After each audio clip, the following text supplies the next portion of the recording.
আরে স্যার, আপনারা? আরে এই প্রশ্নটাই তো আমরা তোমাকে জিজ্ঞেস করছি। তুমি এখানে কি করছো? তুমি তো অসুস্থ ছিলে। আরে স্যার, বাইক চুরি হয়ে গেছিল আমার। এই সামনে থানাতেই রিপোর্ট লেখাতে এসেছিলাম। এই দেখুন। আমরা জানি তোমার বাইকটা কোথায়। আপনারা কি করে জানলেন স্যার? তোমার বাইক বিক্রম বিজয়ের বাড়ির কাছে পেয়েছি। সেই বিক্রম বিজয় যে তোমার বাবার খুনি। যখন ব্যুরোতে এসিপি স্যার বলল যে বিক্রম বিজয়ের খুন হয়েছে, তখন তুমি জানতে না ওই বিক্রম বিজয়? হ্যাঁ স্যার। আরে তাহলে তুমি ব্যুরোতে কেন বললে না? তোমার বলা উচিত ছিল যে বিক্রম বিজয়ই তোমার বাবার খুনি। স্যার, বাবার শ্রাদ্ধ ছিল স্যার। মন্দির থেকে ব্যুরো আসছিলাম, ওনার ব্যাপারেই ভাবছিলাম। আর কিছু খেয়াল ছিল না স্যার। একদম কিছু মাথায় আসছিল না, বুঝতেই পারছিলাম না কি করব। আর এই যে তোমার হাতটা কাটা, এক্স্যাক্টলি কি হয়েছিল? স্যার, এটা তো মন্দির থেকে যখন আমি অটোতে ফিরছিলাম।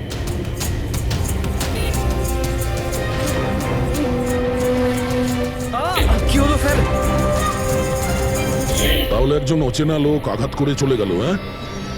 এমনি অকারণে? স্যার, আমি জানি বিশ্বাস করাটা একটু কঠিন, কিন্তু এটাই সত্যি। আচ্ছা পঙ্কজ, তুমি সবসময় তো বাইকে করে ব্যুরোতে আসতে, হঠাৎ তুমি অটো করে কেন এলে? হঠাৎ করে না স্যার, আমার বাইক তো দুদিন ধরে খারাপ হয়ে রয়েছে। তাহলে তোমার খারাপ হয়ে যাওয়া বাইকটাকেও নিয়ে গেল। সে ওটাকে রিপেয়ার করলো, আর ঠিক হয়ে যাওয়ার পর ওটাকে একটা ফাঁকা জায়গায় ফেলে দিয়ে এলো।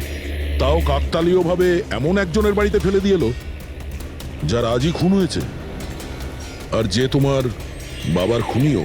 স্যার, আপনারা আমাকে সন্দেহ করছেন? আপনাদের মনে হচ্ছে ওই বিক্রম বিজয়কে আমি মেরেছি?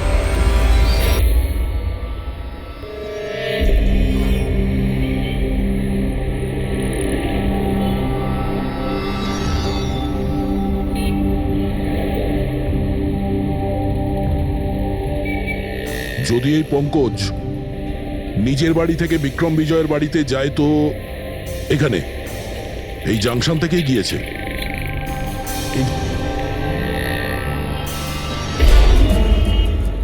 স্যার, সিগন্যালে সিসিটিভি ক্যামেরা রয়েছে। এই সিসিটিভি ক্যামেরার ফুটেজ থেকেই আমরা জানতে পারবো যে পঙ্কজ ওই বাইকে করে এখান থেকে গিয়েছিল নাকি ওটা অন্য কেউ ছিল।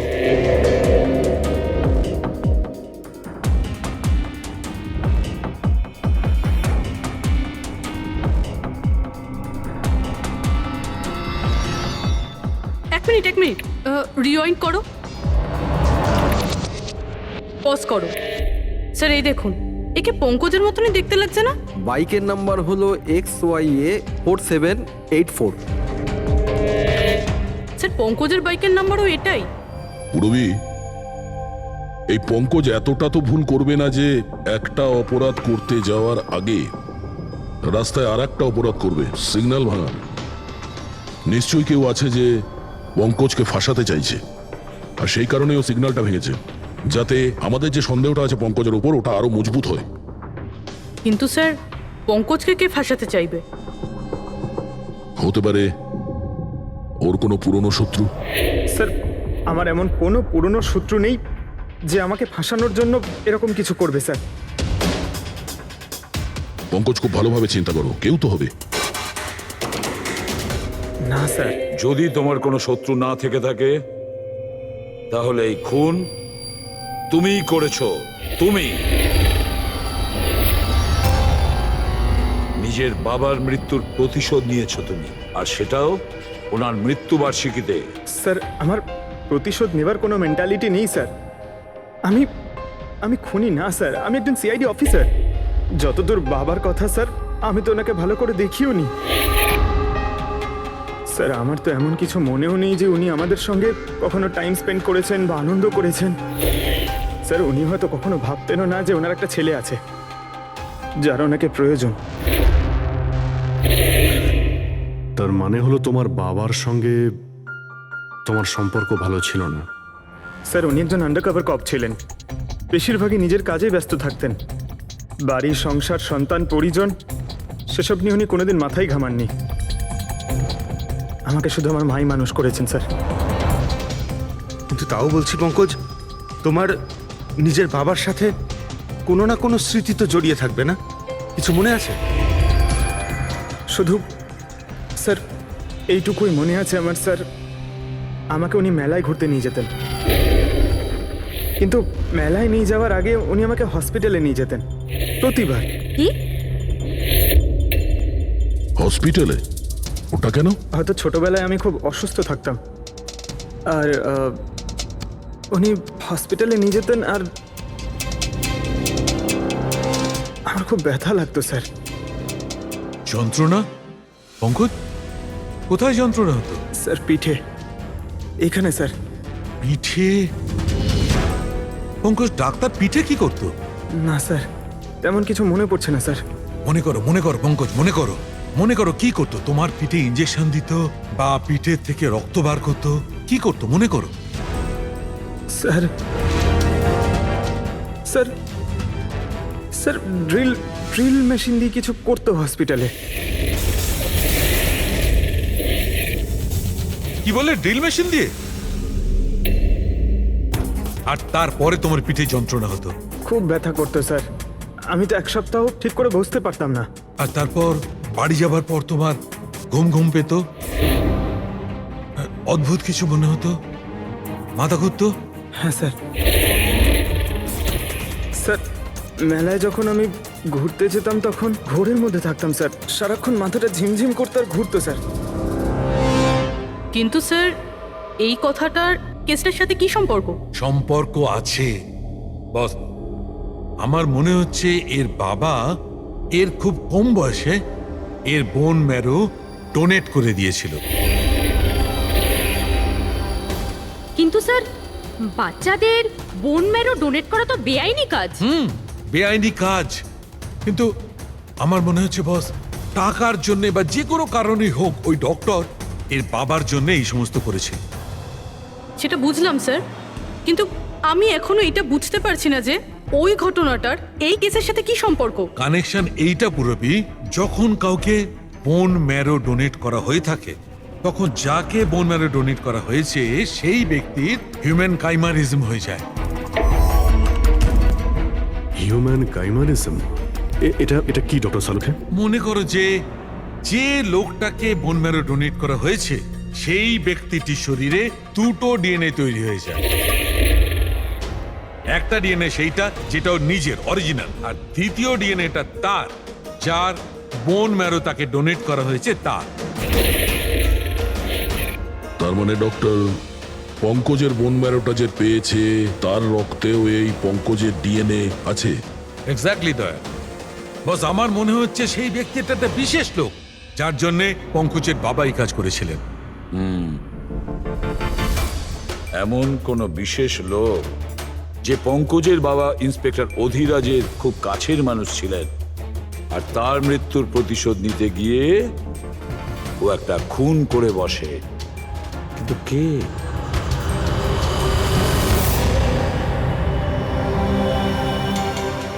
দয়া। Hi sir. Hello Abhijit. Hi Daya, কেমন হ্যালো, আছো? গুড। সরি, আপনাকে এরকম একটা জায়গাতে ডেকে আনতে হলো। অভিজিৎ, যে ইনফরমেশন তোমার দরকার ছিল সেটা না সিআইডি অফিসে দেওয়া যেত না আমার অফিসে। থ্যাংক ইউ স্যার আমাদের সাহায্য করার জন্য। স্যার পঙ্কজ একজন সৎ অফিসার, আর যদি আপনার সাহায্যকে আমরা নিরাপরাধ প্রমাণ করতে পারি। অভিজিৎ, তোমার মনে আছে এক বিপজ্জনক অপরাধী ছিল রাকা, তাকে ধরতে তুমি আমাকে সাহায্য করেছিলে। তা ধরে নাও আমি সেটারই ঋণ মেটাচ্ছি। এসব আপনি কি বলছেন স্যার? অ্যাকচুয়ালি আমাদের পঙ্কজের বাবা ইন্সপেক্টর অধিরাজের ব্যাপারে কিছু ইনফরমেশন চাই, যতটা আপনি দিতে পারবেন। আপনি কাজ করেছেন না ইন্সপেক্টর অধিরাজের সঙ্গে? হ্যাঁ দয়া, অধিরাজ খুবই সৎ ইন্সপেক্টর ছিল আর সাহসীও। আমার তো এটা বলতে গর্ব হয় যে আমরা একসাথে কাজ করেছি। স্যার অ্যাকচুয়ালি আমরা এটাই জানতে চাই যে ওনার আন্ডার কভার মিশনের সময় ওনার সঙ্গে কারো কি কোনো গভীর সম্পর্ক হয়েছিল? আই মিন কোনো নতুন পরিবার, সেরকম কিছু? অভিজিৎ, এই যে আন্ডার কভারদের যে দুরকম জীবন হয়, খুব কঠিন হয় সেটা সামলানো। এই পুলিশেরাও তো মানুষ হয় নাকি, আর তাদেরকেও সেই সীমাটা পেরিয়ে যেতে নেই যেটা ও পেরিয়ে গিয়েছিল। মানে ওনারও কারোর সঙ্গে ভালোবাসা হয়েছিল? ওনারও কোনো অন্য পরিবার ছিল? হ্যাঁ, অধিরাজের দ্বিতীয় স্ত্রী বাচ্চা জন্ম দিতে গিয়ে মারা গিয়েছিল। ও, আর অধিরাজ বাবুর মৃত্যুর পর এই দ্বিতীয় বাচ্চাটার কি হয়েছে? এই রহস্য সবসময় রহস্যই রয়ে গেছে। অধিরাজ ওই দ্বিতীয় বাচ্চাটাকে কোথায় রেখেছে, কিভাবে বড় করেছে, আর ওই বাচ্চাটা কোথায় গেল কেউ কিছু জানে না। আর এই যে বাচ্চাটা, মানে দ্বিতীয় বিয়ের বাচ্চাটা, কত বয়স ওর? এ পঙ্কজের থেকে 2-3 বছর বড় হবে। বিয়ে পঙ্কজের মায়ের সাথে আগে হয়েছিল, কিন্তু বাচ্চা দ্বিতীয় স্ত্রীর আগে হয়েছিল। হয়তো ওনার কোনো রোগ ছিল যার কারণে অধিরাজবাবু পঙ্কজের বোন ম্যারো ওকে দিয়েছিলেন। নিজের বাবার মৃত্যুর প্রতিশোধ নিতে হতে পারে খুনটা পঙ্কজের সৎ ভাইই করেছে। আর এখন প্রশ্ন এটাই যে পঙ্কজের এই সৎ ভাই কে সে, আর এখন কোথায়? আমার কিছু কিছু আইডিয়া হচ্ছে যে ওর সঙ্গে ঠিক কি হতে পারে। দেখুন স্যার, আমাদের আরো একটা সাহায্যের খুব প্রয়োজন। এই আন্ডার কভার মিশনের সময় আপনাদের সঙ্গে আর কারা কারা ছিলেন তার সবার ইনফরমেশন চাই, আর অধিরাজ বাবুর ডিটেলস। অভিজিৎ, এটা একটু মুশকিল হবে। জানি স্যার, এটা খুবই কঠিন, কিন্তু কাউকে নির্দোষ প্রমাণ করতে হবে। আপনি আমাদের উপরে বিশ্বাস রাখতে পারেন, সমস্ত ইনফরমেশন আমাদের কাছেই থাকবে। ওকে। এই কতক্ষণ আর অপেক্ষা করতে হবে? এই লোক সময় আসে না কেন?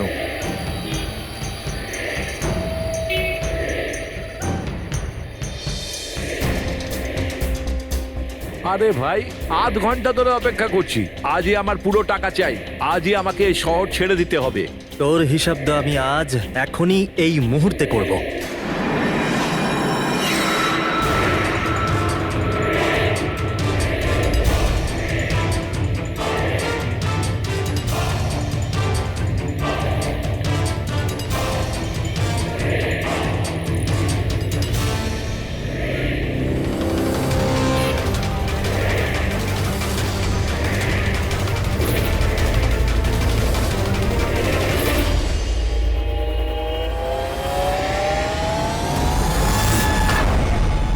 তোর অ্যাকাউন্ট সিআইডি বন্ধ করবে।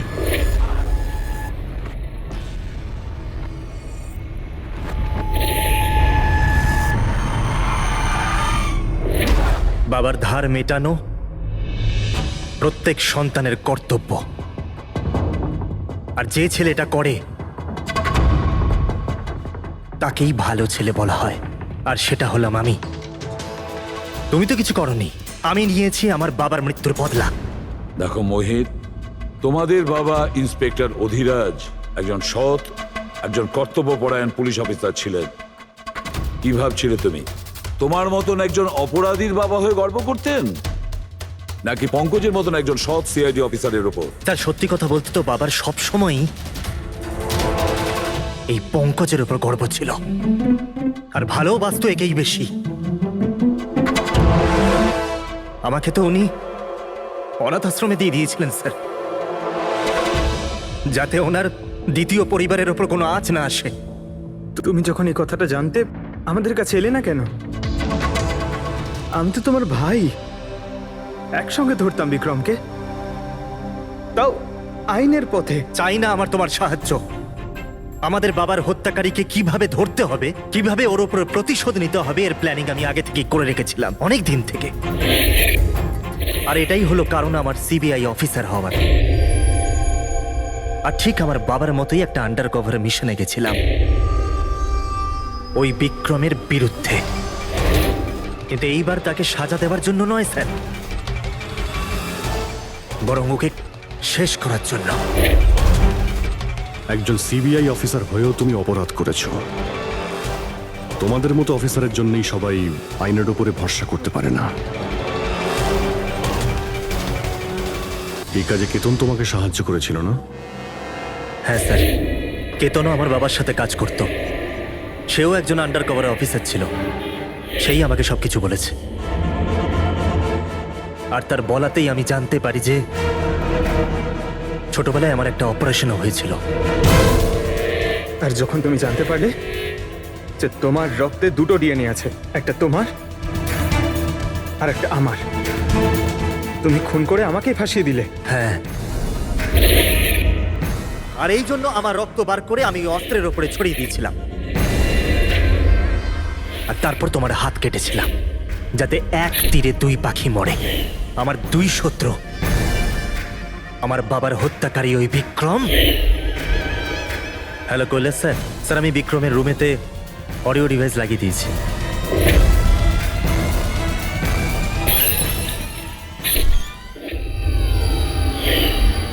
আর তুমি আমাকে এত ঘৃণা করার কারণ কি ভাই? কেন করবো না বলো তো? আজ পর্যন্ত সবকিছু তুমি পেয়েছো। আমাদের বাবার নাম, ওনার ভালোবাসা, ওনার সম্মান, সবকিছু। আর দুঃখের বিষয় তো এটা যে এত কিছু পাওয়ার পরেও তোমার এতটুকু হুঁশ ছিল না যে আমাদের বাবার হত্যাকারী কে। স্যার, আজকে যদি আমি না হতাম তাহলে আমাদের বাবার হত্যাকারী আজও বেঁচে থাকতো এবং ঘুরে বেড়াতো। আর তুমি কি পেলে মোহিত? জেল? আর খুন করে তোমার বাবা কি পেল মরার পরে? লজ্জা?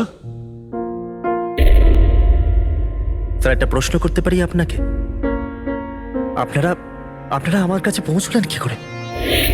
কারণ আমি এতটুকুও ভুল করিনি সমস্ত প্রমাণ পঙ্কজের বিরুদ্ধে করতে। সেটা তো আমরা জানতাম যে পঙ্কজ এ কাজ কোনোদিন করতে পারে না।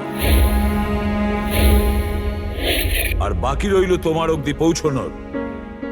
যখন আমরা দুটো ডিএনএর খোঁজ পেলাম, আমরা তোমার বাবা ইন্সপেক্টর অধিরাজের ব্যাকগ্রাউন্ড চেক করলাম। সেখান থেকেই আমরা জানতে পারি যে ওনার আরো একজন ছেলে আছে, তুমি। ব্যাস, আমরা সেই ছেলের ঠিকুজি খুঁজে বার করলাম তোমার। আর পুরো ব্যাপারটা ছবির মতন পরিষ্কার। অনেক ভুল করেছো তুমি মোহিত, মস্ত বড় ভুল করেছো। আইন তোমাকে কঠোর থেকে কঠোরতম শাস্তি দেবে, হয়তো যাবজ্জীবন জেল, না হলে ফাঁসি।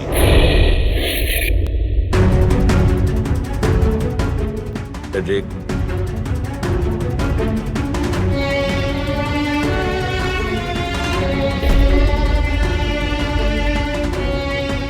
সরি স্যার,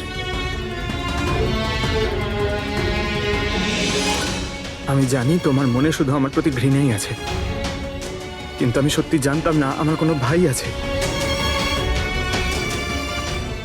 আমি জানি না তোমার সঙ্গে কি হবে, কিন্তু তুমি একটা কথা সবসময় মনে রেখো, আমি তোমার অপেক্ষা করব।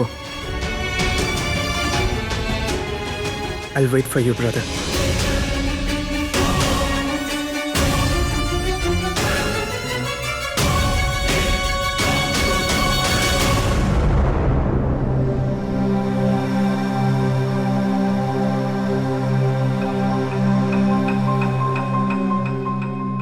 পঙ্কজ, দেখো, তোমার যে ভালো দিকটা আছে না, সেটা কিন্তু বাঁচিয়ে রাখবে খুব ভালো করে। Welcome back to CID. Thank you sir. Sir, I am sorry sir, আপনি ঠিকই বলছিলেন। ইমোশনাল হয়ে আমি স্যার একটু বেশি বলে ফেলেছি। I am sorry. দেখো অভিজিৎ, তোমরা সবাই আমার কাছে শুধু সিআইডি অফিসার নও, তোমরা আমার গর্ব, আমার আত্মবিশ্বাস, তোমরা আমার শক্তি। তোমরা আর এসিবি প্রদ্যুমান আজ পর্যন্ত নিজের শক্তিকে সন্দেহ করেনি, না কোনোদিন করবে। সময় তো সব সময়ই মানুষের পরীক্ষা নেয়, কিন্তু কর্তব্যের পথে চলার সময় যদি নিজের সন্তানের উপরেও গুলি চালাতে হয়, আমাদের হাত যেন না কাঁপে। মনে হচ্ছে এখানে কিছু আছে। এই পাতাগুলো বার করো, পরিষ্কার করো এগুলো। পরিষ্কার করো। হ্যাঁ অভিজিৎ, এখানে একটা গাছ পাওয়া গেছে, মনে হচ্ছে ওর মধ্যে কিছু আছে।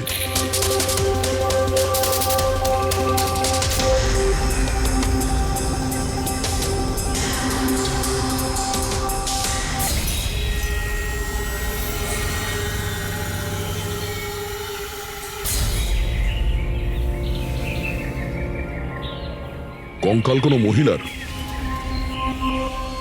আচ্ছা, এটা সঞ্জনা নয় তো? এটাই শহরের সবচেয়ে বিখ্যাত সাইকেলের দোকান স্যার। যদি এখানে কিছু জানতে পারা যায়। আসুন স্যার, কি চাই? কিছু ইনফরমেশন চাই। সিআইডি এখানে কি হয়েছে স্যার? একটু এটা দেখুন, এটা কোনো সাইকেলের টায়ারের দাগ। আপনি কি বলতে পারবেন এটা কোন সাইকেল? আসুন স্যার।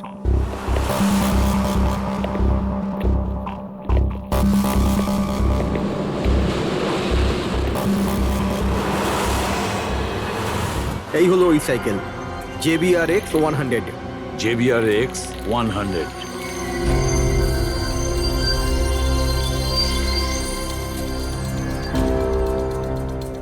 এই দেখুন স্যার, আমি তো প্রথমেই চিনতে পেরেছিলাম। আচ্ছা, কি বলতে পারবেন এরকম সাইকেল কে কিনতে পারে? মানে আমি বলতে চাইছি, কার কাছে থাকতে পারে এই ধরনের সাইকেল? এটা বলা তো খুবই মুশকিল স্যার, কারণ JBR এর এই সাইকেলটা এখন ট্রেন্ডে চলছে। প্রত্যেক সপ্তাহে কমপক্ষে 50টা পিস আমার তো প্রত্যেক দোকানের ব্রাঞ্চ থেকে বিক্রি হয়। আচ্ছা, শহরে অগুন্তি পিসেস আছে, তাদের মধ্যে এই সাইকেলের মালিককে খোঁজা কি করে সম্ভব হবে স্যার? খুবই হাইটেক সাইকেল। 21টা গিয়ার না? হ্যাঁ। শক অবজারভার, লেটেস্ট ডিজাইন। এর দামও নিশ্চয়ই খুব ভালো হবে। দাম 30,000 থেকে শুরু। মানে যেই হোক না, সে খুব অবস্থাপন্ন, বড়লোক ঘরেরই হবে। চলো গিয়ে দেখি। Thank you very much.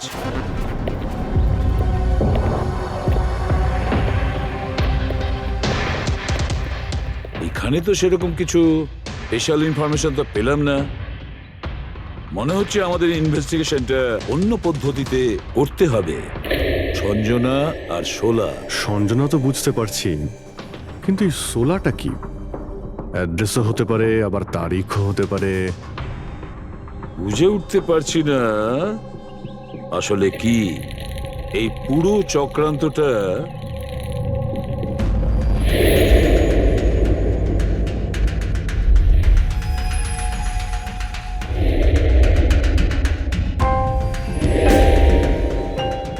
Sir, যেইভাবে এই মেসেজটা লেখা রয়েছে, এই সোলা কোনো তারিখ নয়। এটা 100% কোনো জিনিস বা জায়গা যেখানে যেখানে লাশ লুকোনো যেতে পারে। তো এমন কোনো কিছু পেয়েছো, কোনো জায়গা? হ্যাঁ স্যার। স্যার, একটা অদ্ভুত জিনিস জানতে পেরেছি। অদ্ভুত? হ্যাঁ স্যার। স্যার, একটা গাছ আছে যেটাকে আদিবাসী ভাষায় সোলা বলে। গাছ? মানে তুমি বলতে চাইছো ঝোপ, ট্রি? হ্যাঁ স্যার। তার মানে গাছের ভিতরে লাশ? স্যার, ইন্টারেস্টিং ব্যাপার এটাই যে এই গাছটা দুর্লভ প্রজাতির, কিন্তু মহারাষ্ট্র আর তার আশেপাশের জঙ্গলে এই গাছটা অনেক পরিমাণে দেখা যায়। তাহলে এই গাছ খোঁজার প্রস্তুতি আমাদের নিতে হবে। স্যার। হ্যাঁ বলো। স্যার, সমস্ত ডেটাবেস চেক করে দেখলাম, প্রায় সব মিলিয়ে 53 সঞ্জনা প্রকাশ আছে। তাদের মধ্যে 13 জন গ্রেটার মুম্বাই এলাকাতে, আর বাকি সবাই শহরে। একটা কাজ করতে হবে অভিজিৎ, এই যে কয়জন সঞ্জনা প্রকাশ আছে না, প্রত্যেকের ডিটেলস বের করো। হতে পারে তাদের মধ্যে কোনো একজন সঞ্জনা প্রকাশের মিসিং পার্সনসে রিপোর্ট লিখিয়েছে পুলিশ স্টেশনে। Yes sir. এই গাছটা পাওয়া যায় না? হ্যাঁ, এতগুলো জঙ্গল আছে এটার। স্যার, এই গাছ তো কয়েকশো আছে। আর স্যার, শুধু জঙ্গলে না, লোকেদের ফার্ম হাউসে তো অবশ্যই থাকবে। তার মানে আমাদের সেই গাছটা খুঁজতে হবে যার মধ্যে লাশ আছে। খুঁজবো কি করে স্যার? এ তো শুধু কঠিনই নয়, বরং অসম্ভব। হ্যাঁ ফেডরিক, ঠিকই বলেছো, ব্যাপারটা অসম্ভব। এতগুলো গাছের মধ্যে থেকে কোনো লাশকে খুঁজে বের করা সত্যিই অসম্ভব। একটা কাজ করি, আমরা এই সমস্ত কাজ ছেড়ে দিই। আর কি হবে, এতগুলো লোক মারা গেছে, আমার মেয়েটাও মারা গেছে, এই তো। শুধু এইটাই ব্যাপার যে একটা খুনি কলার উল্টে ঘুরে বেড়াবে, হতে পারে খুনের পর খুন করে বেড়াবে। আরে না স্যার। না স্যার মানে কি? যখন তুমি সিআইডিতে জয়েন করেছিলে তখন কি শপথ করেছিলে? আইনকে রক্ষা করবে এরকম শপথ নিয়েছিলে? মানুষকে ন্যায় বিচার দেবে কথা বলেছিলে? তাহলে তোমার মুখ থেকে অসম্ভব শব্দটা বেরোলো কি করে? শোনা মুশকিল, অসম্ভব। এই শব্দগুলো যেন কোনোদিন তোমার মুখ থেকে না শুনি। স্যার আমার মনে হয় যে আমরা যদি কিছু প্ল্যানিং করে শুরু করি তো তাহলে এই ব্যাপারটা অনেক সহজ হবে। হ্যাঁ স্যার, এই শোলা গাছ যে এরিয়ায় আছে সেই জায়গাটা তল্লাশি নিচ্ছি। সব থেকে আগে ওই এরিয়াতে যেগুলো শহরে আছে। একটা কাজ করি আমরা, ফরেস্ট ডিপার্টমেন্ট থেকেও আমাদের হেল্প নিতে হবে। আমরা আলাদা আলাদা গ্রুপ করে সার্চ অপারেশন করব। এখান থেকে শুরু করব, তারপর এই দিক দিয়ে সামনে এগোবো, তারপর এখানে, তারপর এখানে। আচ্ছা, এক একটা গাছকে চেক করতে কত সময় লাগতে পারে? কিছু দিন, এমনকি কিছু সপ্তাহ লাগতে পারে। কোনো চমৎকার হলে কাজটা তাড়াতাড়ি হবে।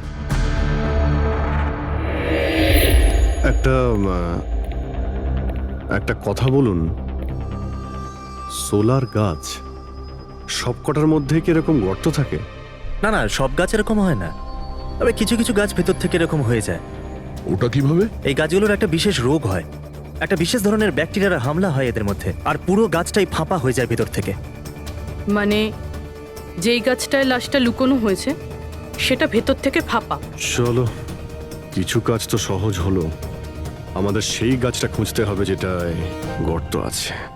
আচ্ছা, এরকম কোনো এরিয়া আছে যেখানে এই সব গাছে এই ধরনের রোগ ছড়িয়ে আছে?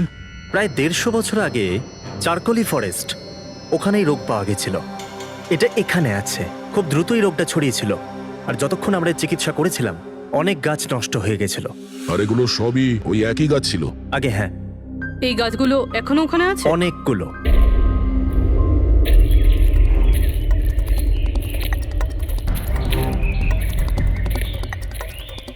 স্যার, এটাই ওই জায়গা যেখান থেকে আমরা আলাদা আলাদা গ্রুপে ডিভাইড হয়ে যাব আর তারপর সার্চ করব।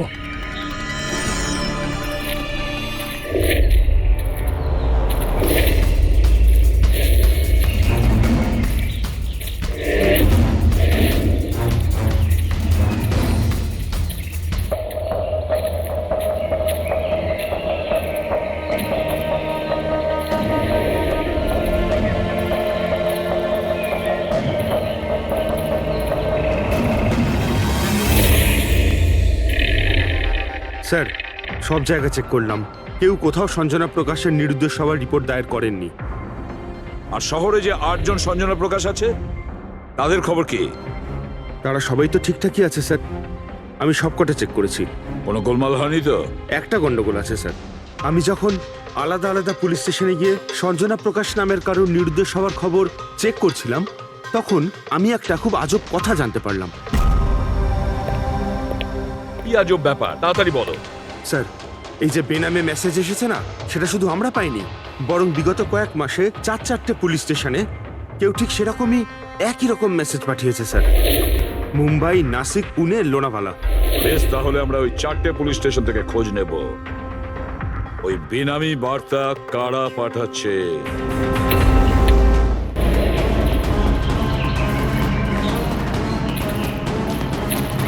অন্ধকার হয়ে আসছে, আমার মতে আমাদের ফিরে যাওয়া উচিত। রাত্রিবেলা জঙ্গলের ভিতরে ঘোরাফেরা করা উচিত নয়। বলুন, আর কিছুটা সময়, 10টা মিনিট দেখি, তারপর ফিরে যাব।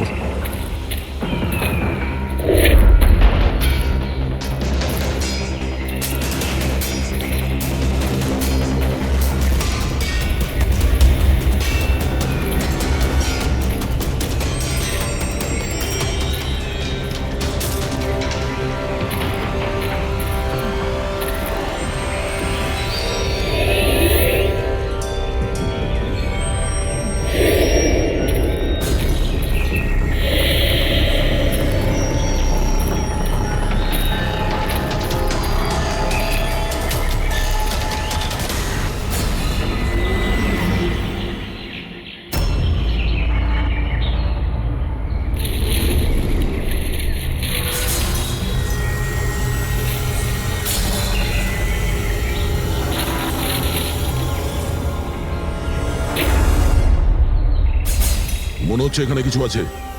এই পাতাগুলো বার করো, পরিষ্কার করো, এগুলো পরিষ্কার করো। হ্যাঁ অভিজিৎ, এখানে একটা গাছ পাওয়া গেছে, মনে হচ্ছে ওর মধ্যে কিছু আছে।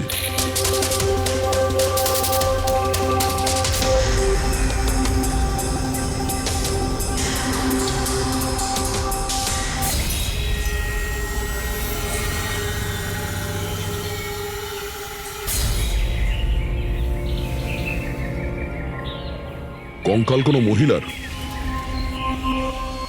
আচ্ছা, এটা সঞ্জনা নয় তো?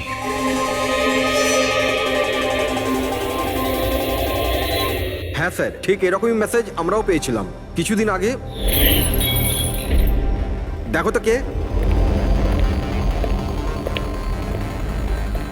স্যার এটা দেখুন। সঞ্জনাকে কে মেরেছে? 16ই মে লুকিয়েছে। আমরা ভেবেছিলাম কেউ মজা করছে, পাড়ার বাচ্চারা কেউ, তাই আমরা সেই জন্য সত্যিটা জানার প্রয়োজন মনে হয়নি আপনাদের। কি করে খুঁজে পেতাম স্যার? না কোনো লিড ছিল, না কোনো সঞ্জনার মিসিং রিপোর্ট, না কোনো লাশ পেয়েছিলাম স্যার। তাই তারপর স্যার লিড তো নয়, কিন্তু আমার লেভেলে আমি তদন্ত করেছিলাম, কিন্তু তাতে যে মেসেজ পাঠাচ্ছে তারও কোনো খোঁজ পাইনি, এছাড়া কোনো খুন বা অপহরণও হয়নি। অতএব এটা আমাকে মজা মনে করে ছেড়ে দিতে হয়েছে। এই হলো সেই মেসেজ যেটা আমি থানার দেওয়ালে লেখা পেয়েছি। একদম ওই রকমই লেখা। আমরাও ঠিক এই রকম মেসেজই পেয়েছিলাম। গত কয়েক মাস ধরে 4টে আলাদা আলাদা পুলিশ স্টেশনে আর আমাদের বাড়িতে এই মেসেজটা যে দিচ্ছে, সে তো নিশ্চয়ই মজা করছে না। স্যার, এই যে 4টে শহর, মুম্বাই, নাসিক, পুনে, লোনাভলা, এগুলো একে অপরের থেকে অনেক কিলোমিটার দূরে স্যার। শুধু মেসেজ পাঠানোর জন্য তো কেউ এতগুলো শহরে যাবে না স্যার। আমার মনে হয় এই 4টে শহরের সঙ্গে ওর কোনো কানেকশন আছে। স্যার, ওই মেয়েটার খুন ছুরি মেরে করেছিল স্যার। আর কঙ্কালের বোন ডেন্সিটি দেখে এটা মনে হচ্ছিল যে মরার সময় ওই মেয়েটার বয়স ছিল 20 বছরের কাছাকাছি হবে। 20 বছরের কাছাকাছি? পুরবি, শহরে 8 জন সঞ্জনা প্রকাশ আছে, তাদের বয়স কিরকম? স্যার, প্রথম জনের বয়স 67, 43, 52, 21, 33,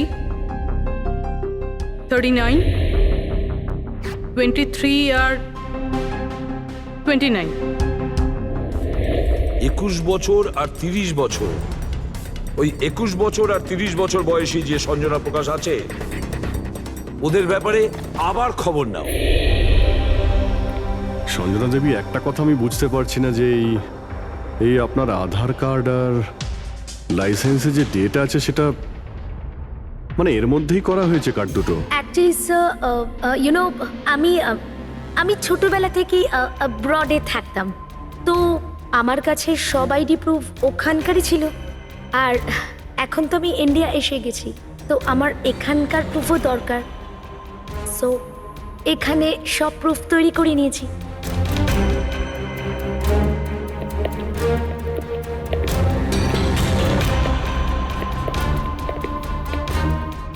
স্যার, এই সাইকেলটা দেখুন।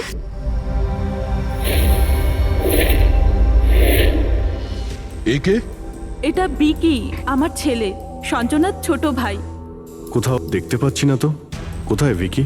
ও আমি ওকে নিয়ে আসছি স্যার। স্যার, আপনাদের কাছে একটা রিকোয়েস্ট ছিল, বিকিকে একটু কম প্রশ্ন করবেন। কি বলুন তো, ও অচেনা মানুষ দেখলে ভয় পায়, ওর অটিজম আছে।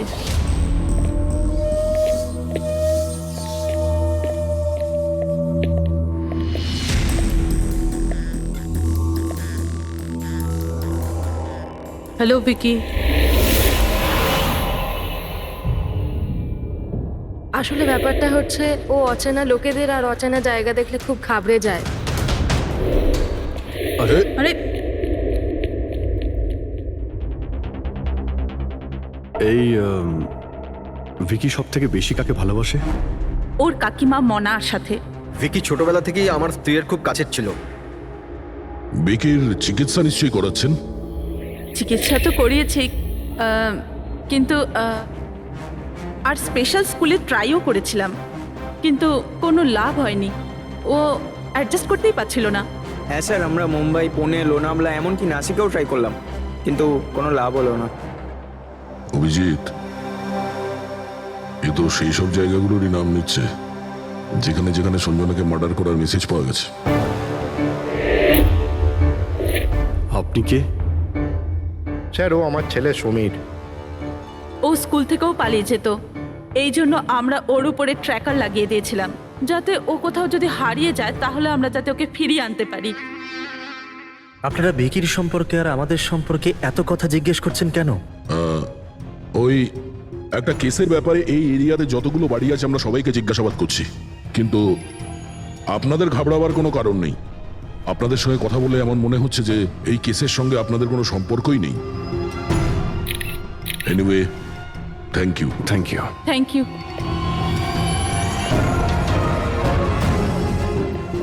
চলো এখান থেকে।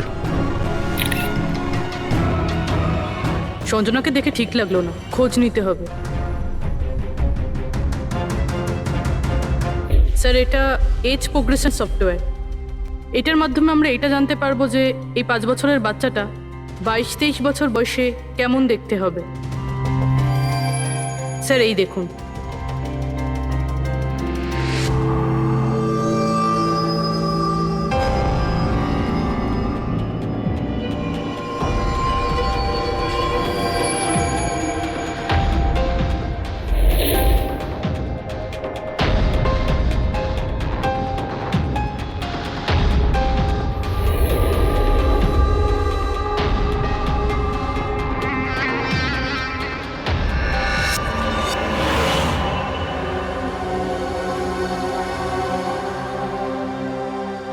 তোমার মুখের প্রত্যেকটা ডিটেল এখন আমার কম্পিউটারে চলে এসেছে।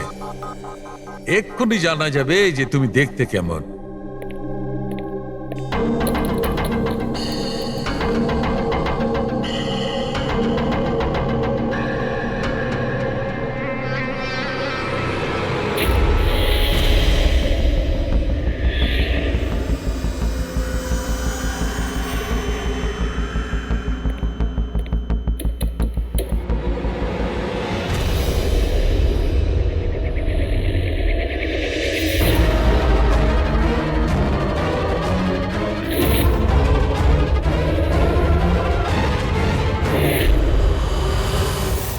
এ তো স্যার অন্য কেউ। এই হলো আসল সঞ্জনা প্রকাশ। আমরা যাকে পেয়েছিলাম সে অন্য কেউ। তার মানে খুনি সঞ্জনাকে মেরে তার জায়গায় অন্য কাউকে সঞ্জনা বানিয়ে প্ল্যান করেছে। সঞ্জনা প্রকাশ। এই নাটকটা বেশি দিন করা যাবে না। সিআইডি লোকগুলো তো বাড়িতে এসে গেছিল। কাল যদি কোনো একটা স্টেপ নেয় তখন কি হবে? আর আর যদি একটুও সন্দেহ হয় না, তাহলে তো আমিই ভেসে যাব। তুমি এই প্রসঙ্গে কাউকে কিছু বলনি তো? না, আমি এই ব্যাপারে কাউকে কিচ্ছু বলিনি, কিন্তু আমি এই সমস্ত কিছু বেশি দিন কিন্তু করতে পারবো না। হ্যাঁ, আমার খুব ভয় করছে আর আমি এখান থেকে চলে যেতে চাই, ব্যাস। ঠিক আছে রিল্যাক্স। নিজের বাড়িতে বলো যে তুমি একটা ট্রিপে যাচ্ছ আর নিজের জিনিসপত্র নিয়ে বাইরে বেরিয়ে পড়ো। কিন্তু কিন্তু আমি যাবোটা কোথায়? সেটা তুমি আমার উপরে ছেড়ে দাও। নিজের জিনিসপত্র গোছাও আর সেই জায়গাটায় দেখা করো ঠিক 4টায়। ঠিক আছে।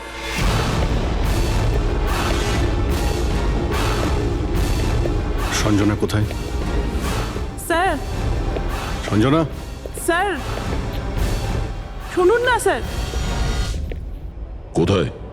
ডাকছি স্যার। আপনারা এখানে?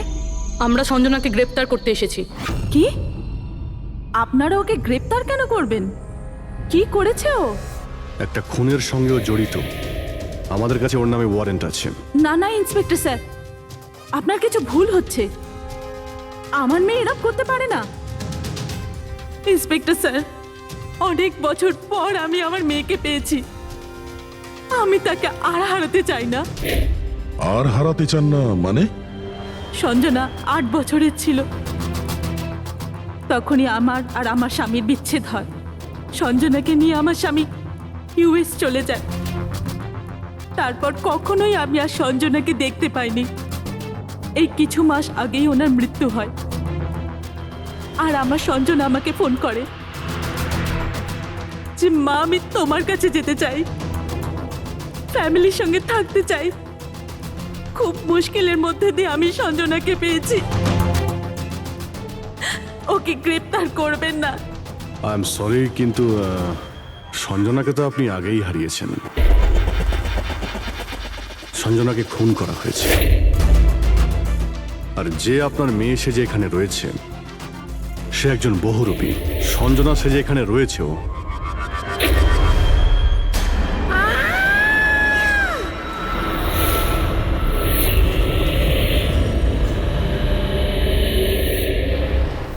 সরে যান তাড়াতাড়ি। ওপরে ওঠো, সাবধানে।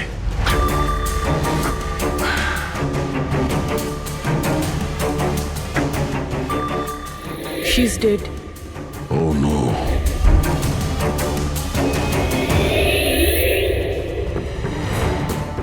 স্যার, ওরই ফোন মনে হচ্ছে।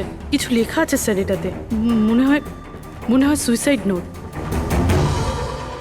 আমি আসল সঞ্জনাকে মেরে ওর জায়গা নিতে চেয়েছিলাম, যাতে সুখ স্বাচ্ছন্দ্যে বাঁচতে পারি। সঞ্জনাকে খুন করে সেই অপরাধবোধ আমাকে কুড়ে কুড়ে খাচ্ছিল, তাই সুইসাইড করছি। ফ্রেডি, পঙ্কজ, লাশটাকে ফরেন্সিক ল্যাবে পাঠাবার ব্যবস্থা করো। আর এখানে যতজন লোক আছে ওদের সবার ডিটেলস নিয়ে নাও, কে কখন কোথায় ছিল।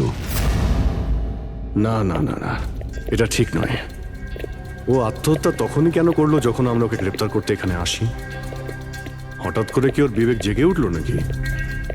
স্যার, এইসবে এই মেয়েটা একা ছিল না, পরিবারের অন্য সদস্যও জড়িত আছে। আর সব কিছু জেনে যাওয়ার ভয়ে একে রাস্তা থেকে সরিয়ে দিল। তখন আপনি কোথায় ছিলেন? স্যার আমি রুমে ছিলাম, আওয়াজ শুনে এসেছিলাম। আর আপনি? স্যার আমি বাইরে ছিলাম, আওয়াজ শুনে এখানে এলাম। স্যার ওই মেসেজে যা লেখা আর বিকি যা লিখেছে দুটোই সেম, আমি ম্যাচ করিয়েছি।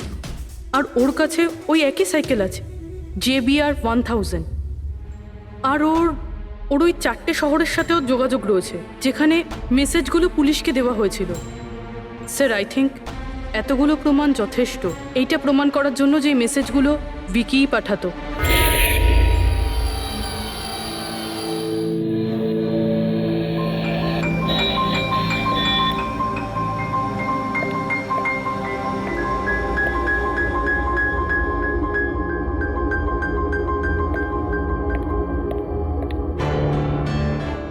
ভয় পেও না বাবা, দেখো কে এসেছে, তোমার বন্ধু হয় বাবা, তোমার সাথে কথা বলতে চায়। আমি তো আছি তোমার সাথে, ভয় পেও না বাবা। ভিকি, তোমার মা বললো যে তোমার নাকি প্লেন খুব পছন্দ, হ্যাঁ? আরে বাহ, তোমার কাছে তো অনেকগুলো প্লেন আছে দেখছি। তুমি আমাকে দেখাও প্লিজ, প্লিজ প্লিজ আমাকে দেখাও না প্লিজ। দেখাও দেখাও বাবা, হ্যাঁ? দেখাও। আরে বাহ, এটা? আরে তার আগে আমি তোমায় কিছু দেখাতে চাই, তোমার জন্য গিফট নিয়ে এসেছি। দেখো, নিয়ে এটা নাও। খুব সুন্দর, তোমার পছন্দ হবে। দেখো,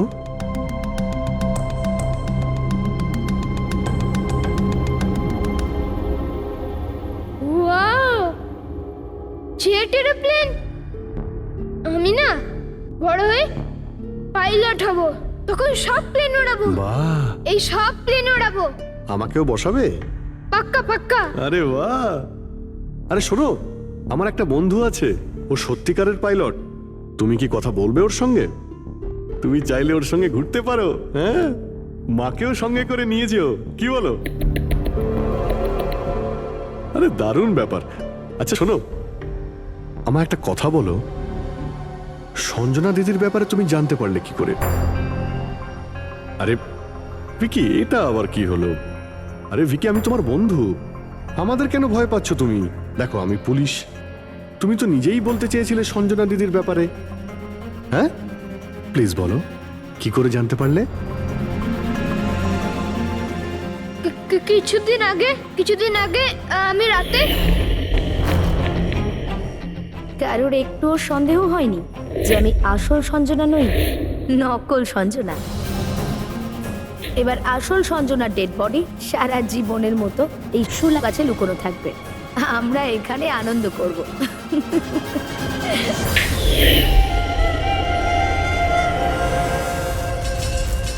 আমাদের আন্দাজ ঠিকই ছিল, এই নকল সঞ্জনার সঙ্গে আরো কেউ যুক্ত ছিল, আর হতে পারে ওর খুন করে দিয়েছে।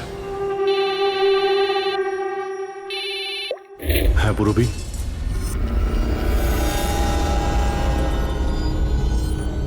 কোথায়? ওকে ওকে, এই নকল সঞ্জনার ব্যাপারে একটা লিড পাওয়া গেছে। ওর ফোনে একটা সিক্রেট ব্যাংক অ্যাকাউন্ট পাওয়া গেছে, যাতে ওর আসল নাম আছে নয়না। আর এই অ্যাকাউন্ট থেকেই ও প্রত্যেক মাসে কাউকে টাকা পাঠাতো নাগপুরে। নয়না আমাদের মেয়ে হয় স্যার, ও পেশায় একজন অ্যাক্ট্রেস, কিন্তু একটা অ্যাসাইনমেন্টের কারণে ও মুম্বাইতে রয়েছে। কিন্তু আপনি এমনভাবে জিজ্ঞেস করছেন কেন? কি হয়েছে ওর? ও ঠিক আছে তো? না, ও ঠিক নেই। নয়না মারা গেছে।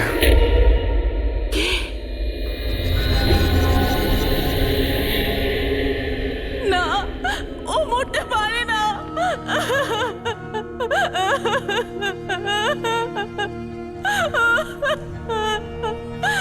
কালই ও আমার সাথে ফোনে কথা বলেছিল।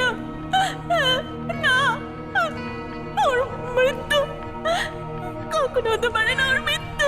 আমাদের সন্দেহ হচ্ছে যে কেউ ওকে খুন করেছে। হতে পারে সে যার জন্য ও কাজ করত। ম্যাম প্লিজ প্লিজ নিজেকে সামলান। দেখুন, নয়নাকে তো আমরা ফিরিয়ে আনতে পারবো না, কিন্তু ওর খুনিকে ধরে শাস্তি তো দিতে পারবো ম্যাডাম। প্লিজ আপনি নিজেকে সামলান। ও কার হয়ে কাজ করতো? হ্যাঁ, আমাকে বেশি কিছু বলেনি। ও একটা ভালো অফার পেয়েছিল, খুব আনন্দে ছিল।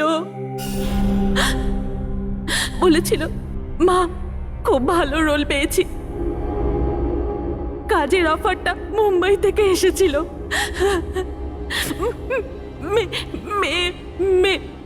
মে মাসেই ছিল। মে মাস? Thank you very much. May মাস মানে যখন সঞ্জনার ইন্ডিয়াতে ফেরার কথা ছিল তখন। সঞ্জনার নামে 50 কোটি টাকা ট্রাস্ট ছিল, যার মধ্যে 60% গত কয়েক মাসে আর বাকি টাকাগুলো গত কয়েক সপ্তাহে বিদেশি অ্যাকাউন্টে ট্রান্সফার করা হয়েছে, যেটাকে আমরা ট্রেস করতে পারিনি। তার মানে নয়নাকে কেউ তার কাজে ব্যবহার করেছে আর কাজ শেষ হতেই রাস্তা থেকে সরিয়ে দিয়েছে। কিন্তু কে? এই রহস্য তো নয়নার সঙ্গেই শেষ হয়ে গেছে। বা হয়তো নয়। আমার মাথায় একটা প্ল্যান এসেছে।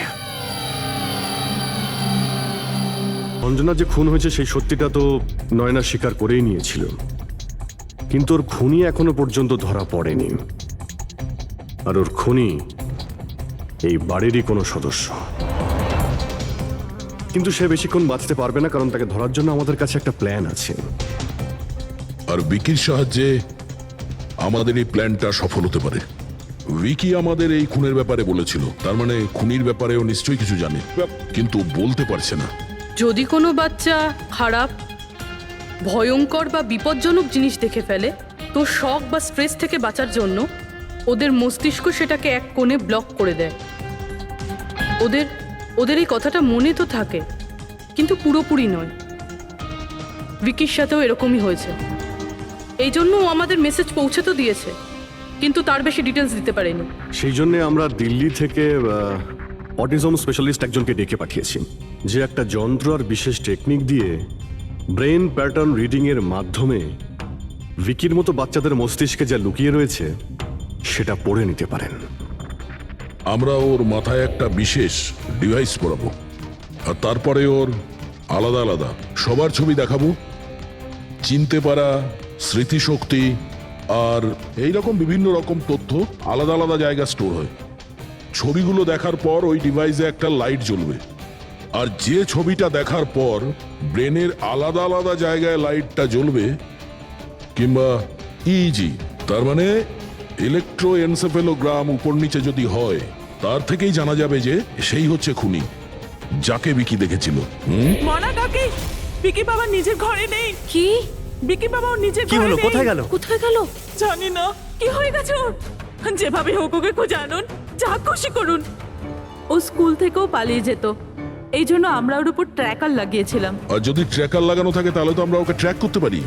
হ্যাঁ, এক মিনিট।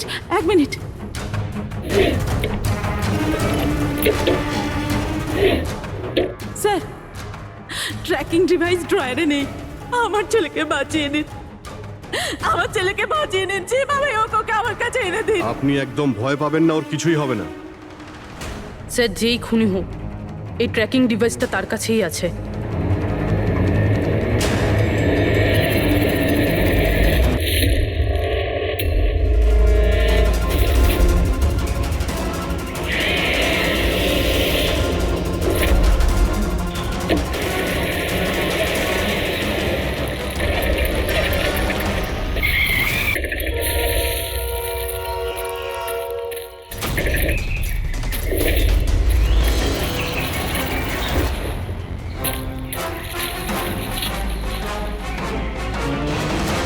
তুই বিকি নয়?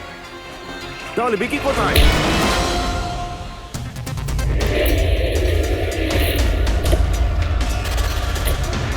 বিকি একদম ঠিকঠাক আছে। বিকি কখনো হারিয়েই যায়নি, সেই কারণে ওকে খোঁজারও প্রয়োজন নেই।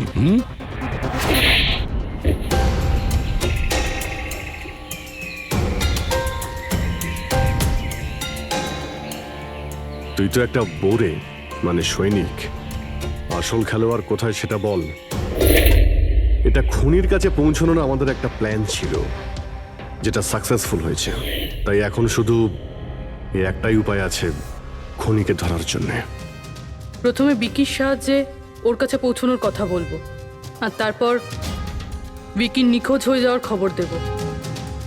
খুনি ভয় পাবে, আর সেই কারণে ও ট্র্যাকিং ডিভাইসের সাহায্যে বিকিকে খোঁজার চেষ্টা করবে। কিন্তু ও বিকি হবে না, আমাদের কোনো লোক থাকবে, ঠিক আছে? ঠিক আছে। এই প্ল্যানের সাহায্যে আমরা তো খুনিকে পেয়ে গেছি, কিন্তু ও তো শুধুমাত্র বোড়ে ছিল। আসল মাস্টারমাইন্ড অন্য কেউ। আর সেখানেই আছে, এই ঘরের মধ্যে।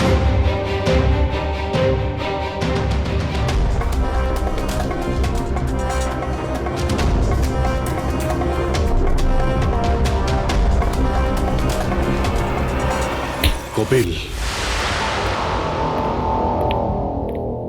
কি প্ল্যান বানিয়েছো তুমি?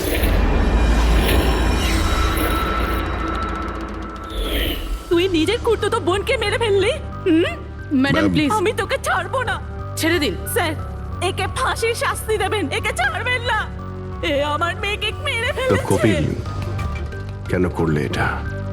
আমি এসব করেছিলাম। আমি সঞ্জনাকে মেরে ওর লাশটাকে লুকিয়ে ফেলেছিলাম, আর তারপর ওর বদলে আমি দ্বিতীয় সঞ্জনাকে নিয়ে আসি। I am so excited. কত বছর পর সবার সঙ্গে দেখা হবে, মমির সাথে, বাকিদের সাথে। সবাই কত হ্যাপি হবে, তাই না? এই জন্যই তো আমি কাউকে বলিনি, সবাইকে সারপ্রাইজ দেব।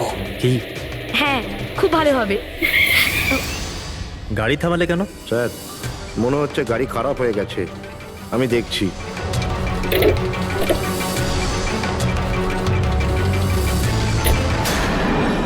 ভাই, এখান থেকে কত দূর আমাদের বাড়ি?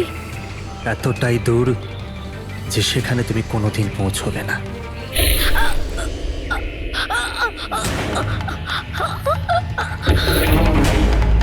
তারপর আমরা সঞ্জনা লাশটাকে ওই শোলার গাছেতে লুকিয়ে দিয়েছিলাম।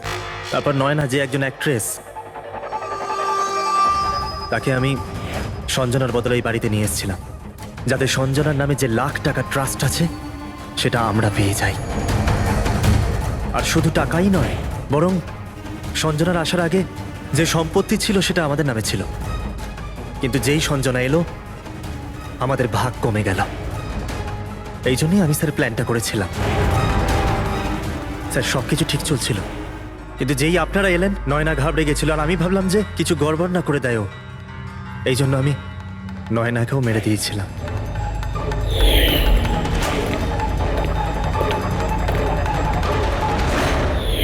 কিন্তু আপনারা আমার সমস্ত প্ল্যানেতে জল ঢেলে দিলেন। এতক্ষণ তো শুধু জলই ঢেলেছি। তোমার অপরাধের শাস্তি এখনো বাকি আছে। নিয়ে যাও ওকে। যা।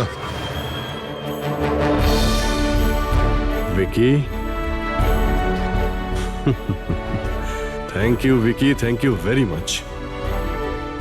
যদি তুমি না থাকতে তাহলে সঞ্জনার খুনিকে ধরতেই পারতাম না। তুমি খুব সাহসী। হ্যাঁ, থ্যাংক ইউ ভেরি মাচ।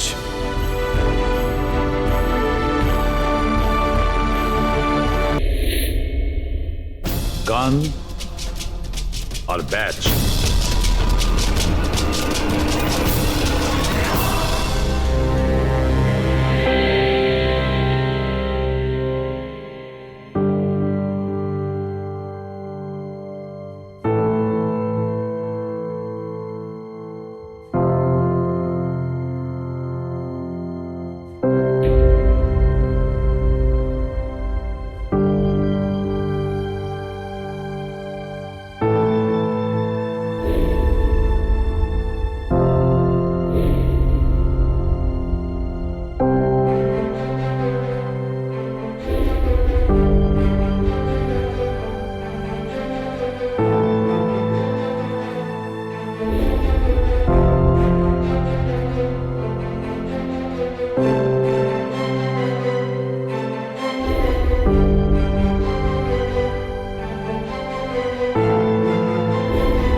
এটা অন্যায় হচ্ছে,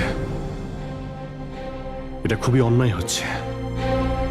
নো অফেন্স স্যার, কিন্তু আপনি আপনি সবসময় আমাদের উপরে এইভাবে সন্দেহ করতে পারেন না স্যার। এটা তুমি কি বলছো অভিজিৎ? কি ভুল বললাম আমি? যখনই কোনো সিআইডি অফিসারকে মিথ্যে ব্লেম দেওয়া হয়েছে, আপনি আমাদের উপর কখনোই ভরসা করেন না। এটা তুমি কি বলছো অভিজিৎ? আমি তোমার কাছে এটা আশা করিনি। স্যার, আমাদেরও আপনার কাছে কিছু আশা থাকে স্যার। আপনার একটা ইশারায় আমরা যে কোনো মুহূর্তে জীবন দিতে প্রস্তুত থাকি। তাহলে এটুকু আশাও কি অন্যায় যে আপনি খারাপ সময় আমাদের পাশে থাকবেন, আমাদের আপনি সহযোগিতা করবেন? তোমাদের আমি সহযোগিতা করি না? সত্যিটা জানার চেষ্টা করিনি? সত্যিটা জানার চেষ্টা করে অনেকবার আপনি আমাদের আত্মসম্মানে আঘাত করেছেন স্যার। আমাদের দায়িত্ব আর কর্তব্যকে আপনি সন্দেহ করেছেন।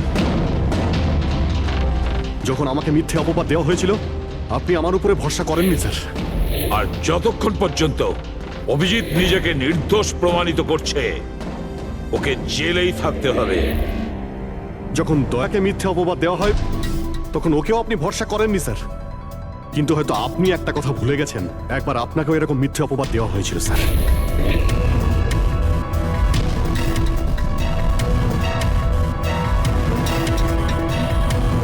সেই মুহূর্তে আমাদের মধ্যে কেউ আপনাকে সন্দেহ করেনি। আমরা শক্ত দেওয়াল হয়ে আপনার সামনে দাঁড়িয়েছিলাম স্যার, যাতে আপনাকে কেউ ক্ষতি করতে না পারে। তাহলে আমাদের খারাপ সময় কি আপনি আমাদের পাশে দাঁড়াতে পারেন না? অভিজিৎ কোনো অপরাধীর থেকেও বিপজ্জনক একজন ইমোশনাল সিআইডি অফিসার। তুমি ইমোশনাল হয়ে যাচ্ছ অভিজিৎ। আমি তোমাকে এই কেস থেকে সরিয়ে দিলাম।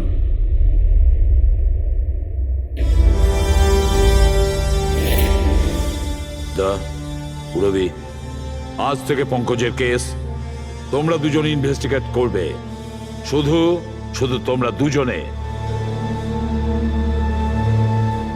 ঠিক আছে স্যার। এখন আমার উপরে আপনার এতটুকুও ভরসা নেই যে কেসটাকে আমি নিউট্রাল ভাবে দেখতে পারবো কিনা। এত বছর ডিউটির পর এরকম মেডেল তো ভাগ্যবানেরাই পায়। Thank you sir.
নিজের পিঠ আমার দিকে করে দাঁড়িয়ে পড়ো। চলো এটাও করে দেখে নি।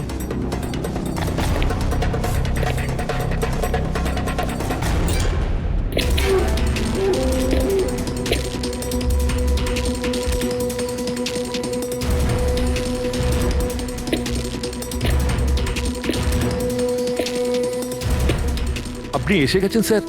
আমি আপনার জন্য অপেক্ষা করছিলাম। ওইখানে আপনার ফাইলটা আছে, ওখানে পুরো ফাইন্যান্সিয়াল প্ল্যান পড়ে আছে এবং আমার স্থির বিশ্বাস যে আপনার খুব পছন্দ হবে।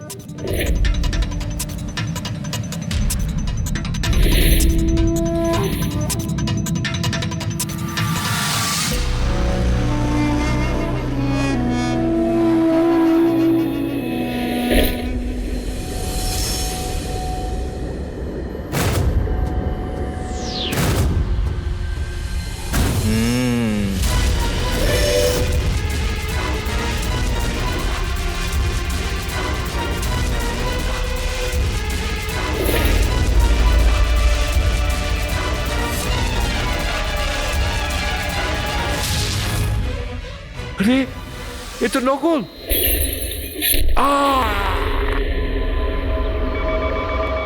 Hello, ACP Pradyuman here. What? কখন? আচ্ছা ঠিক আছে,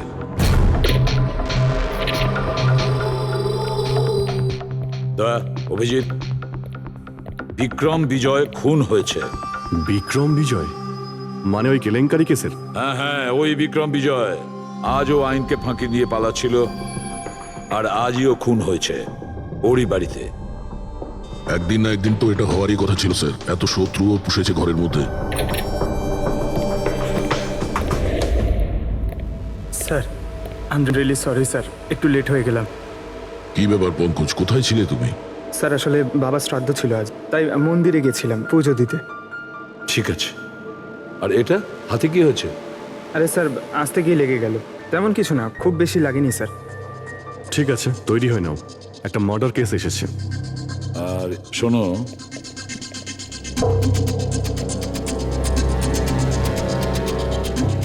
কার আবার মার্ডার হলো? বিক্রম বিজয়।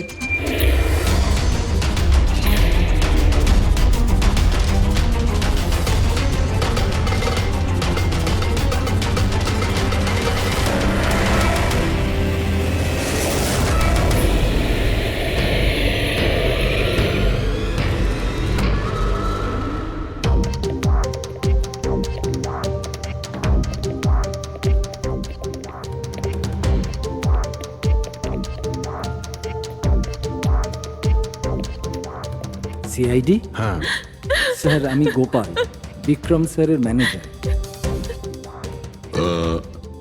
এই তিনজন কারা? এ মোহিত, বিশাল আর ও হলো রাঘব, এরা স্যারের সিকিউরিটি গার্ডস। ও, আর ইনি? ইনি বিক্রম স্যারের ওয়াইফ মধু ম্যাডাম, আর বাকিরা সব স্টাফ। বডি কোথায়? স্যার বডি ভেতরে আছে। এই ঘাড়ে আঘাত করেছে আর পেট আর বুকেও মেরেছে। খুনি এটা শিওর হতে চেয়েছিল যে কোনোভাবেই যেন এ বেঁচে না যায়।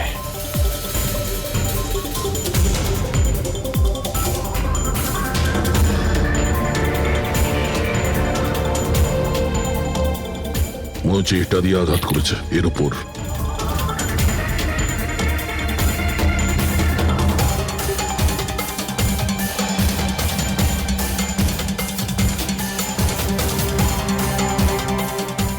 বিক্রমের ফোনে শেষ মেসেজটা কোনো আননোন নাম্বার থেকে এসেছিল, নিজের পিঠ আমার দিকে করে দাঁড়াও।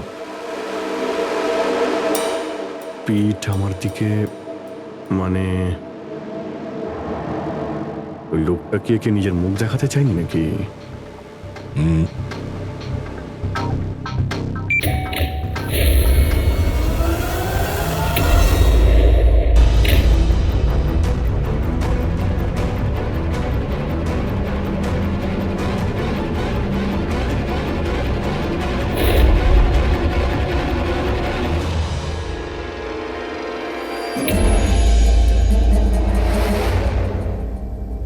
এই দেখুন স্যার, ফুলদানি থেকে আমি কি পেয়েছি, audio recording device. Audio recording device মানে এই রুমের মধ্যে যা কথাবার্তা হচ্ছিল সেটা কেউ শুনছিল।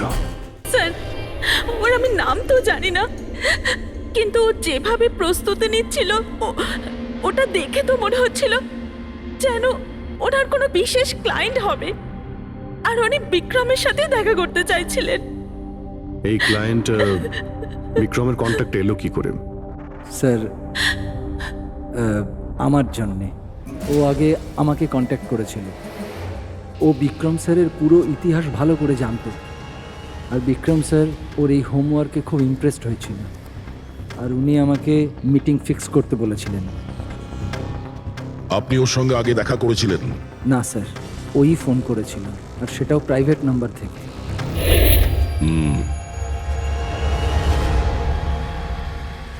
তাহলে আপনারা মিটিং এর আগে সবকিছু দেখে নিয়েছিলেন? হ্যাঁ হ্যাঁ স্যার। ওই রুমটা খুব ভালো করে চেক করে নিয়েছিলেন তো? হ্যাঁ। তাহলে এই অডিওর রেকর্ডিং ডিভাইস এটা রুমের মধ্যে এলো কি করে? স্যার এটা কোথায় ছিল? ফ্লাওয়ার পটের মধ্যে। ফ্লাওয়ার পটে? ওটা তো তুই চেক করেছিলিস না মোহিত? আমি চেক করেছিলাম স্যার, কিন্তু আমি এটা ফ্লাওয়ার পটে দেখতে পাইনি। দেখতে পাননি? আগে না। আচ্ছা, কিভাবে তুমি দেখলে না? ব্যুরো চলো, ওখানে সবাই খুব ভালোভাবে দেখতে পায়।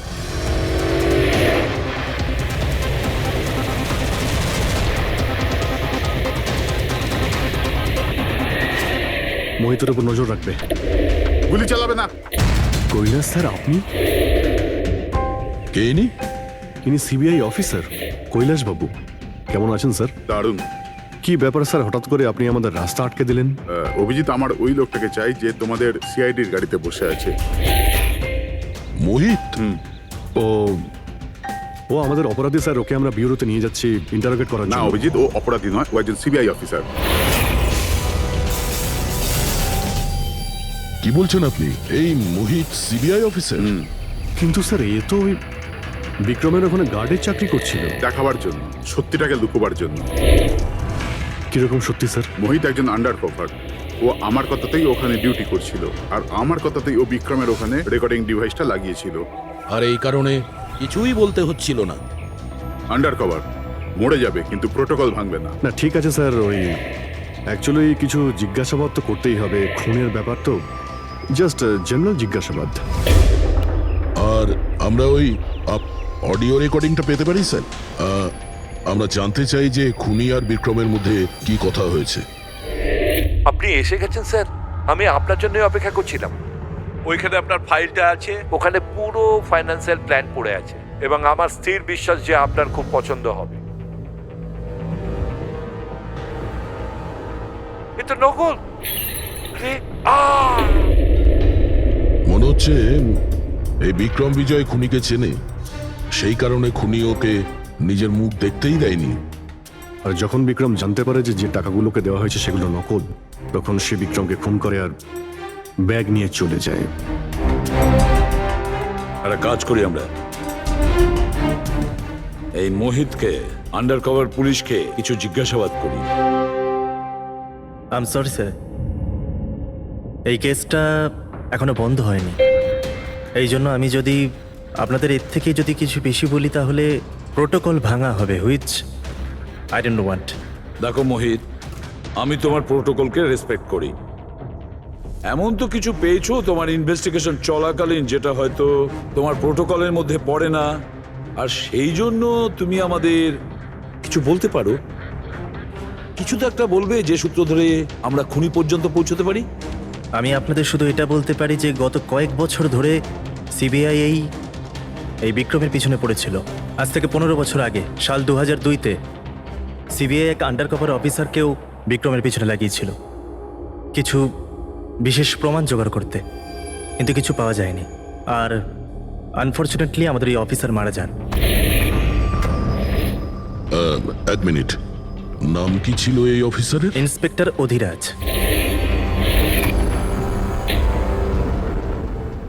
ইন্সপেক্টর অধিরাজ?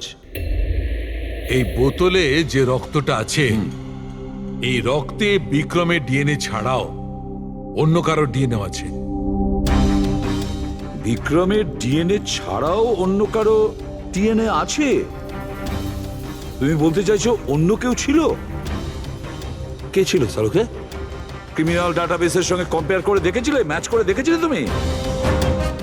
তার দরকার পড়েনি। প্রয়োজন ছিল না কি বলছো সালুকে? সেটা কার ডিএনএ? ওই ডিএনএ পঙ্কজের। হোয়াট? ওই ডিএনএ পঙ্কজের? আমাদের পঙ্কজের? আমাদের পঙ্কজের। এটা কি করে হতে পারে? সিআইডি অফিসার হলো পঙ্কজ। সিআইডি অফিসার পঙ্কজ খুন করতে পারে? আমাদের একজন অফিসার খুনি? কিন্তু স্যার, পঙ্কজ কেন খুন করতে যাবে? সেটাই তো, সিআইডি অফিসার কেন খুন করতে যাবে? স্যার, বিক্রমের বাড়ির থেকে 1 কিলোমিটার দূরে পুলিশ একটা বেবারিশ মোটরসাইকেল পেয়েছে স্যার। কার মোটরসাইকেল ছিল ওটা? স্যার, ও পঙ্কজের ওটা।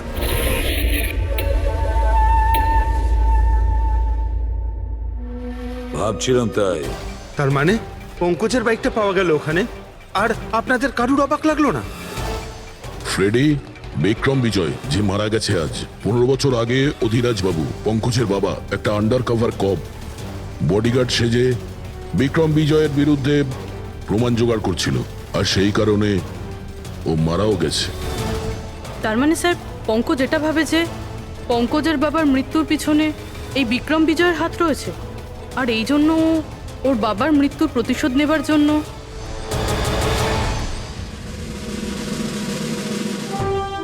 পঙ্কজ এখন কোথায়?